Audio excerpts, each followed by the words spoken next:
We're talking to Major RRaymer and Mr. Mike Servais, and the topic is the crisis at the Salvation Army. And of course, Major RRaymer, before we had our second commercial break, we promised that we would give you an opportunity to talk about some aspects of the Salvation Army.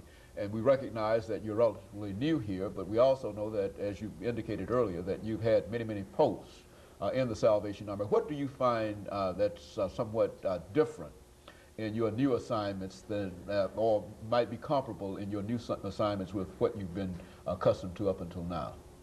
Well, let me first say that it took me, I guess, maybe 2 full days. I mean, hitting it hard to go around and actually see what the Army is doing in the Nashville area, to meet the employees, to meet the volunteers, to actually see what's going on inside of each of the facilities.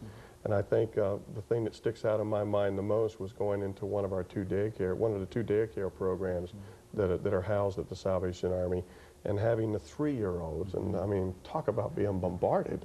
I mean, every one of them wanted to get a hug, and that will always be a great memory for me. No matter how long I'm in Nashville, that's going to be at least in the top 10 to see the enthusiasm. And to me, I'm convinced that's really what we're all about, because that program alone gives the parents an opportunity to be able to become productive, active citizens in Nashville.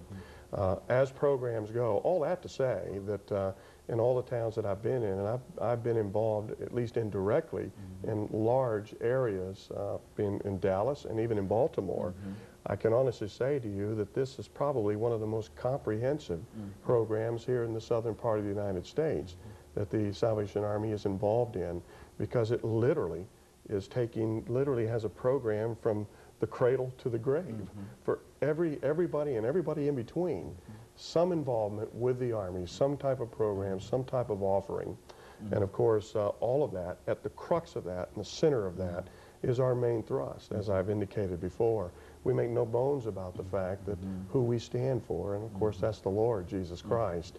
And in everything we do, He has the preeminence, and He is the one that is shown through all of that, even through the simplest cold cup of water. And so that's really our philosophy. That's really what we're about in meeting the needs. That cup of water takes all kinds of forms, as we've already indicated, just by what Mike said before the last break. And we're very proud of that, and we are very comfortable in that area. It does make it difficult, though, as part of this, the title of the show today, In Crisis, when we have to worry about where the next dollar is going to come from to keep that kind of a program operating, which is needed, desperately needed in the Nashville area. You think, Mr. Servais, I think that he's indicated, and I think that that was essentially what was indicated when I read that there is a tremendous cutback.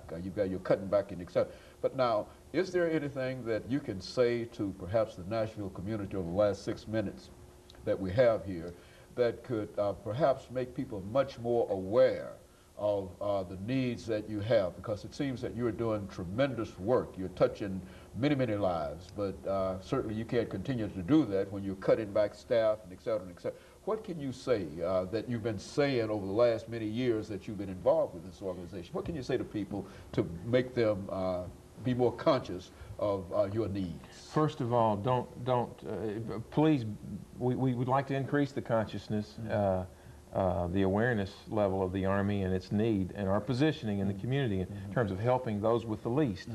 But understanding that the Army's crisis, economic crisis right now, is a reflection, it's a mirror effect of what's going on with the economy.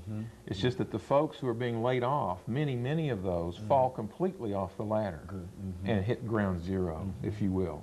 And I don't mean that irreverently at all, because every family is a reverent piece of work by God. And the Salvation Army intends in this community, as well as around the world, 110 countries, our mission locally especially is to extend a resourceful hand to every family that wants one, and give it assistance so that it can lift itself from crisis to independence again, and then it can run on its own. So we are a welfare reform agency that's Christ-centered, and the crisis the current economic crisis that you read about in the paper started with Angel Tree last year. The folks in Nashville purchased $1 million less than the previous year in Angel Tree gifts. So we've got to get the folks' confidence level back up, but of course they got to have more money too. Everybody that works for a living's got to have a little bit more discretionary income in order to help us. But we urge them to do that in this coming Christmas. Of course, anybody that's got some cash at this